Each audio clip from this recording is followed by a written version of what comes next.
Next up on WTV, AP Drawing Gallery, this week's edition of Real Talk, and today's sports.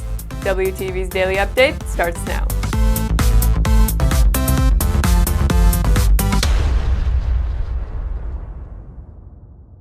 Hey there, Red Hawk Nation. Today is Friday, December 2nd, and I'm Saachi Kuchu with today's Daily Update brought to you by Wingspan TV. Starting on Monday, students in AP Drawing are constructing galleries during advisory to show off their artwork.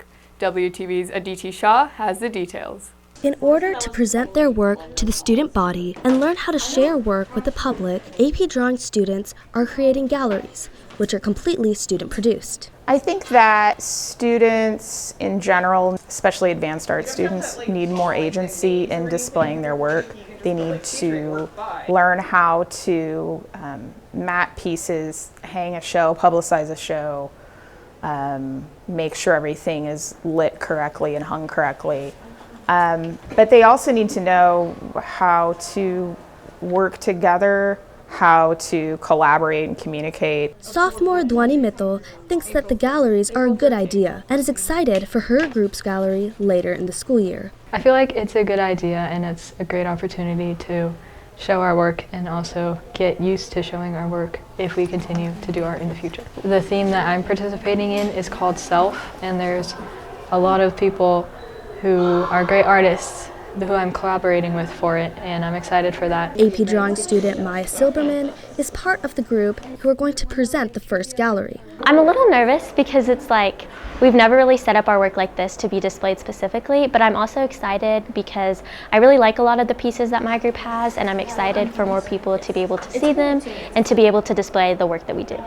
Each gallery will run for about 2 weeks in room H102. Reporting for WTV, I am Aditi Shah. Computer Science Principles has recently started their practice for the AP exam.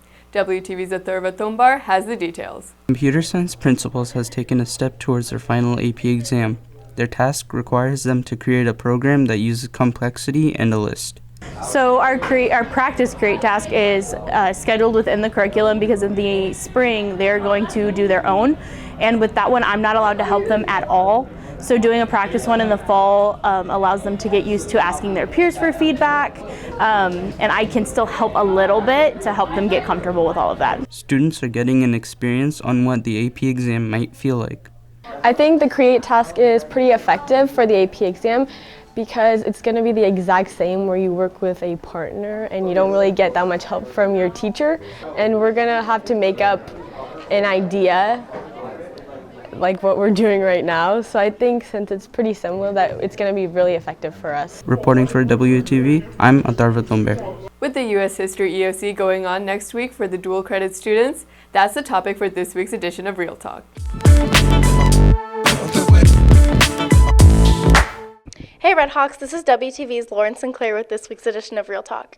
How is call-in history different from a regular history class? A call-in class, each semester you have a midterm and a final. Those are like the only tests, and it's way more like fast-paced, and the grading system is different from a normal class. How is call-in history different from a regular history class? It's more self-paced. Do you feel prepared for the history final?